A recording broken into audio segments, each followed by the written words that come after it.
ছাত্র মৃত্যুতে ব্যথিত ডিরেক্টর শোক মিছিলে পা মেলালেন পড়ুয়াদের সাথে।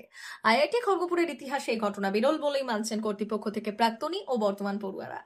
গত এক সপ্তাহের মধ্যেই আইআইটি খড়গপুরের দুই পড়ুয়ার অস্বাভাবিক মৃত্যু হয়েছে। প্রসঙ্গত, গত শুক্রবার 18 জুলাই আইআইটি খড়গপুরের রাজেন্দ্র প্রসাদ হলের আবাসিক তথা মেকানিক্যাল ইঞ্জিনিয়ারিং এর চতুর্থ বর্ষের ছাত্র কলকাতার বাসিন্দা রিতম মণ্ডলের ঝুলন্ত মৃতদেহ উদ্ধার হয়। পুলিশ সূত্রে জানা যায় আত্মঘাতী হয় ওই পড়ুয়া। পরিবারের সাথে মনোমালিন্যের কারণে রিতম আত্মঘাতী হয় বলেও প্রাথমিক অনুমান পুলিশের। এরপর সোমবার 21 জুলাই রাতে চিকিৎসকের প্রেসক্রাইব করা ওষুধ খাওয়ার সময় কোনোভাবে তার শ্বাসনালীতে চলে যায় আইআইটি খড়গপুরের ইলেকট্রিক্যাল ইঞ্জিনিয়ারের দ্বিতীয় বর্ষের ছাত্র চন্দ্রদীপ পাওয়ারের। তাতেই চন্দ্রদীপের মৃত্যু হয়। গত এক সপ্তাহে এই দুই মৃত্যু সহ চলতি বছরের আইআইটি খড়গপুরের মোট 5 জন পড়ুয়ার অস্বাভাবিক মৃত্যু হয়েছে। চন্দ্রদীপ ছাড়া বাকি 4 জনই আত্মঘাতী হয় বলে পুলিশি তদন্তে উঠে এসেছে। স্বাভাবিকভাবে পড়ুয়াদের মনের কথা জানার খুব প্রয়োজন বলে মনে করেন নবনিযুক্ত ডিরেক্টর।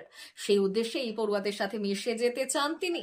তাই হোস্টেল পরিদর্শন থেকে শুরু করে পড়ুয়াদের শোক মিছিল একজন অভিভাবকের মতোই তাদের সাথে হাঁটা এবং সবকিছুর মধ্য দিয়ে ডিরেক্টর বার্তা দিতে চান পাশে আছি। আর অভিভাবকদের সাথে কথা বলেও তাদের দুশ্চিন্তা দূর করা যথাসাধ্য চেষ্টা করছেন ডিরেক্টর। সেই সঙ্গে অভিভাবকদেরও কিছু পরামর্শ দিয়েছেন তিনি, যার মধ্যে অন্যতম হল পড়ুয়াদের উপর অতিরিক্ত চাপ সৃষ্টি করা। पहचान पड़ता है ना, कहाँ ये है, खाने का जगह कहाँ है, कहाँ से बीमार होने से कहाँ ये आए राजस्थान। हाँ, तो उनका तो कुछ पता नहीं है।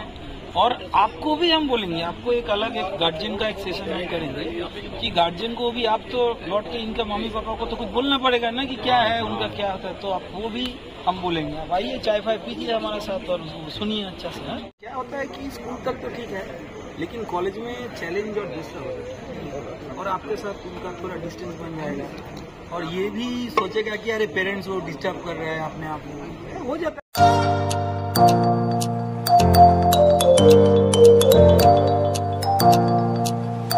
উন্নত ও অত্যাধুনিক চিকিৎসা পেতে আর দূরে নয়, আপনাকে আসতেই হবে জেলার বৃহৎ মাল্টি স্পেশালিটি হসপিটালে।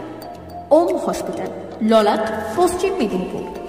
এখানে পাবেন 24x7 এমার্জেন্সি সার্ভিস। এখানে চিকিৎসার ক্ষেত্রে সমস্ত রকম অত্যাধুনিক পরিষেবা পাবেন।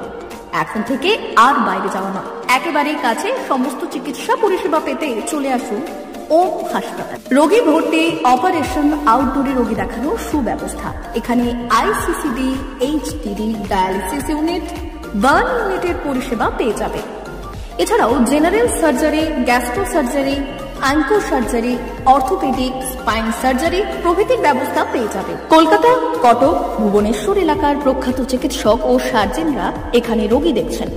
রোগীদের সুবিধার্থে 24 ঘন্টা চিকিৎসা পরিষেবার পাশাপাশি থাকছে 24 ঘন্টা অ্যাম্বুলেন্স পরিষেবা। উন্নত মানের যন্ত্র দিয়ে আল্ট্রাসোনোগ্রাফি, এক্স-রে ও রক্ত পরীক্ষার ব্যবস্থা রয়েছে। একই ছাদের তলায় সমস্ত রকম পরিষেবা পেতে চলে আসুন ওম হাসপাতালে। একটি বেসরকারি উন্নত মানের হাসপাতাল। প্রতিদিন থাকছেন অভিজ্ঞ চিকিৎসকেরা।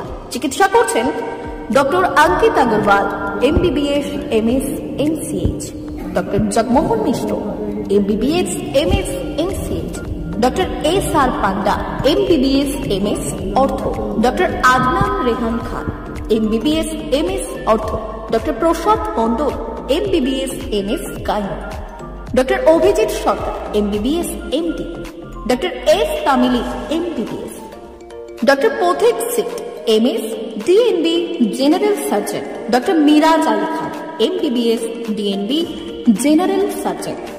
অল্প খরচে সুচিকিৎসা পেতে চলে আসুন ওম হাসপাতালে। একেবারেই আপনার হাতের কাছে উন্নত মানের চিকিৎসা।